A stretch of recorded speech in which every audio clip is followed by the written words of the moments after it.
Finally जैसे कि आप सभी को मालूम है कि फिर से रविवार का दिन वापस आ चुका है और हर सप्ताह हर बार की तरह रविवार के शाम को मैं संडे कमेंट स्पेशल वीडियो लेकर के आता हूं। इस बार भी बहुत सारे question comment Sunday special video के लिए पूछे गए हैं, तो इस सप्ताह के पहले क्वेश्चन कमेंट की ओर चलते उसके पहले इस दौरान जो भी नए आंगनबाड़ी वर्कर जुड़ी हुई उनको मैं बता दूं कि संडे के शाम को जो संडे कमेंट स्पेशल वीडियो आता है उसमें अगर आपको आपका क्वेश्चन कैंसर चाहिए तो जहां भी क्वेश्चन है कमेंट कीजिएगा, जरूर लिखिएगा संडे कमेंट्स में इसका आंसर दे ताकि उसको सर्च करके वीडियो में लाना आसान हो पाए।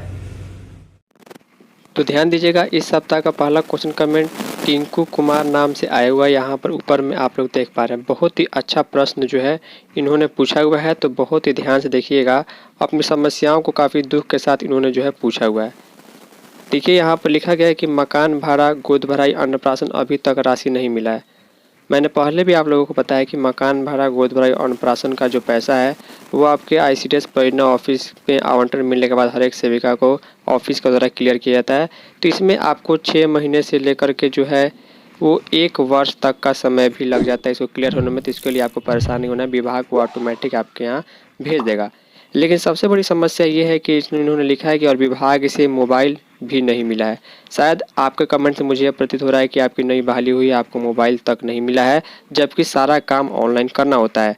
लिखा गया है कि पोषण ट्रैकर का काम कैसे होगा। आंगनबाड़ी कोड 68 सेविका संगीता कुमारी, परियोजना Kursela, district Katihar. Sunday comment में बताए अतुल भैया जी।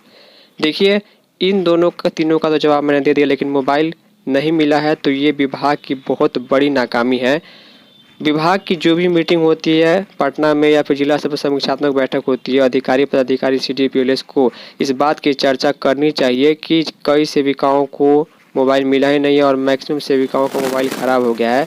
तो बिना मोबाइल के ऑनलाइन काम कैसे होगा? मेन जब चीज़ वही है और वही नहीं है तो काम कैसे होगा? इस पर चर्चा नहीं होती है। सिर्फ निरीक्षण, जाँच पड़ताल, केंद्र को सही तरीके से चलाने के लिए चर्चा होती है, जो काफ़ी दुख की बात है। उम्मीद करूँगा कि जल्द ही मोबाइल जो है सभी को मिल जाए। नेक्स्ट कमेंट प्रेम राय नाम से आया हुआ है। इन्होंने लिखा है, अतुल भाई सेविका सहायिका का न्यूज़ सिर्फ आप ही सही बताते हैं। जो ड्रेस का पैसा लौटाया गया है उस पर क्या डिसीजन लिया गया है सरकार द्वारा? बच्चे कब तक बिना ड्रेस के रहेंगे, क्योंकि जांच पदाधिकारी ड्रेस के लिए दबाव बनाते हैं। इस मैटर को संडे कमेंट में ज़रूर बताएं। देखिए जो ड्रेस का पैसा लौटाने की आपने बात की है ये मेरे संज्ञान में नहीं है। मुझे ये मालूम नहीं चल पा रहा है कि आप किस परियोजना से या किस जो है कब का ड्रेस का पैसा जो है लौट गया, इसके बारे में जानकारी नहीं है। अगर ऐसा हुआ है तो कहीं ना कहीं ये पैसा ऑनलाइन DBT के माध्यम से लाभार्थी के बच्चे के माता पिता के किसी के भी अकाउंट में जा सकता है। अब उनकी जिम्मेवारी वो है कि जो 400 रुपये उनको ड्रेस का जो जाएगा, जो विभाग द्वारा डायरेक्ट DBT किया जाएगा, उस पैसे से वो ड्रेस सिलवाकर बच्चों को भेजे। क्योंकि बात सही है कि जो भी दबाव है वो सेविकाओं को, सहायिकाओं के ऊपर दिया जाता है कि बच्चे ड्रेस में। और ये बात भी बिल्कुल सही है कि जब भी किसी अधिकारी पदाधिकारी का आंगनबाड़ी केंद्र पर निरीक्षण होता है और वो देखते हैं कि बच्चे ड्रेस में नहीं है, तो इसका सबसे ज़्यादा दबाव और सबसे बड़ी जवाबदेही सेविका के ऊपर आती है कि आखिर बच्चे ड्रेस में क्यों नहीं है। इसके लिए एक अच्छा उपाय ये होता है कि जितने भी लाभार्थियों को DBT के माध्यम से पैसा ड्रेस का जा रहा है उसका लिस्ट हर एक सेविका को अपने पोषक क्षेत्र के लिए मिल जाता, तो सेविका लाभार्थी के गार्जियन को यह कह पाती कि आप अपने बच्चे का जो 400 रुपये आपके अकाउंट में इस डेट में इस बैंक में आया हुआ है उससे ड्रेस सिलवा कर भेजे तो कोई बात होती। तो फिलहाल यहाँ पर थोड़ी सी उदासीनता दिखाई दे रही है। नेक्स्ट कमेंट जो है वो सेविका से सुपरवाइज़र की जो वैकेंसी को बहुत सारे जिलों में भरा चुकी है, लेकिन बहुत सारे जिलों में इसके लिए फॉर्म भरना बाकी है। प्रमोशन व बहाली के संबंध में कमेंट आया है। रीता देवी ने लिखा है कि अतुल जी सिवान जिला में कब तक सुपरवाइजर भर्ती आएगा, संडे कमेंट्स में बताएं। इसके अलावा एक और कमेंट मैं आपको दिखाता हूं, गीता कुमारी सोहनी के द्वारा लिखा गया है उनके द्वारा कि मुजफ्फरपुर जिला में की वैकेंसी कब तक आएगा, संडे कमेंट में बताएं। हर सप्ताह मेरे पास कम से कम 50 से अधिक कमेंट जो है इसलिए आते हैं कि हमारे ज़िले में सुपरवाइजर की वैकेंसी या फिर प्रमोशन में बहाली कब आएगी। देखिए आपको परेशान नहीं होना है, आपको अपने ज़िले का 2-3 न्यूज़पेपर डेली पढ़ना है। इसके अलावा DPO के वेबसाइट पर या फिर अपने ज़िले के DPO ऑफिस के कॉन्टैक्ट में रहना है, उसमें सूचना पत्र पर ध्यान देते रहिए। वैकेंसी निकलेगी तो पब्लिक वैकेंसी होती है, इसकी सूचना दे करके ही बहाली की जाती है। अन्यथा मेरे द्वारा जब जानकारी मिलेगी तो मैं आप सभी को वीडियो के माध्यम से सूचित कर दूंगा। नेक्स्ट कमेंट रेशमी कुमारी नाम से आए हुए लिखते हैं कि अतुल जी मुजफ्फरपुर जिला में सेविका सहायिका का बहाली कब तक होने वाला है, उसका संडे कमेंट में स्पेशल वीडियो में बताएं। देखिए, सेविका सहायिका की बहाली जो है इस वर्ष जो है 2024 में शुरू हो जाएगी। हर एक ज़िले में जितना भी सीट खाली होगा, और उम्मीद यही है कि 2025 में सैकड़ों की संख्या में सभी जिलों में सेविका सहायिका की बहाली होगी जितना सीट खाली होगा। क्योंकि अगर आप मेरे दोनों चैनल को फॉलो करते हैं तो न्यूज़ चैनल पर मैंने कल ही जो है कि वीडियो अपलोड की थी, जिसमें पटना में समाज कल्याण विभाग के अपर मुख्य सचिव जो है उनके द्वारा बैठक की गई थी और सभी जिलों में जो है सेविका सहायिका सुपरवाइजर बहाली को कंप्लीट करने की बात की गई है। तो आपको इंतजार करना होगा। नेक्स्ट कमेंट ए कुमार के नाम से आया हुआ है। काफ़ी अच्छा कमेंट इन्होंने पूछा है। लिखते हैं, अतुल जी बताइए कि गुजरात हाई कोर्ट द्वारा जो है जो नियम या फिर जो आदेश सरकार को दिया गया है कि सेविकाओं को सहायिकाओं को सरकारी कर्मचारी या अस्थायी कर्मचारी का दर्जा उन्हें दिया जाए, और जब तक उनको जो है ये दर्जा नहीं दिया जाए उनका मानदेय जो है वो सेविका को ग्रुप 3 और सहायिका ग्रुप 4 कर्मचारी के हिसाब से दिया जाए।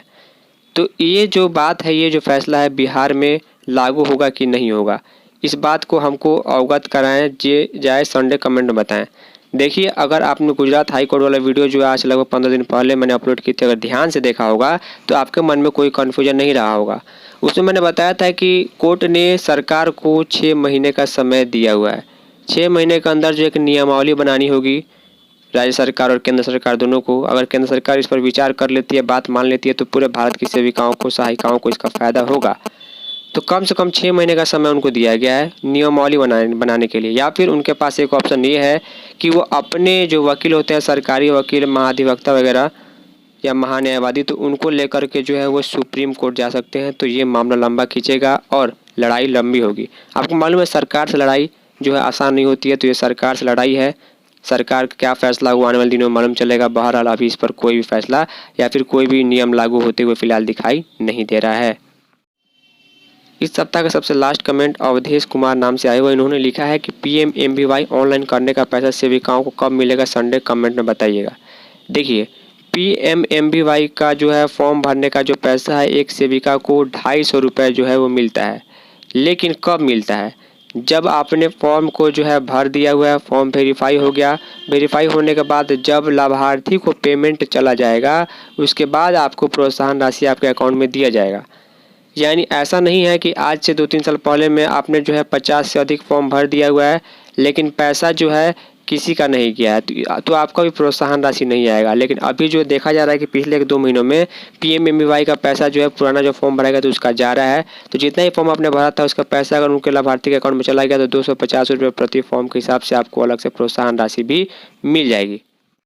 तो फाइनली इस सप्ताह के संडे कमेंट स्पेशल वीडियो में इतना ही। उम्मीद करता हूँ जो भी क्वेश्चंस कमेंट्स मैंने आपके सामने डिस्कस किए या फिर जिनका भी कमेंट मैंने पढ़ के आपको आंसर दिया उससे कुछ न कुछ जानने, सीखने, समझने को मिला होगा।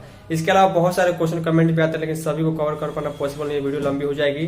तो अगर कोई इंपॉर्टेंट जरूरी क्वेश्चन तो सीधे मुझे व्हाट्सअप या फिर इंस्टाग्राम पर पूछ सकते हैं। फाइनली इस सप्ताह के संडे कमेंट स्पेशल वीडियो में इतना ही। मिलते हैं फिर किसी नए यूजफुल वीडियो में, तब तक के लिए जय हिंद, वंदे मातरम।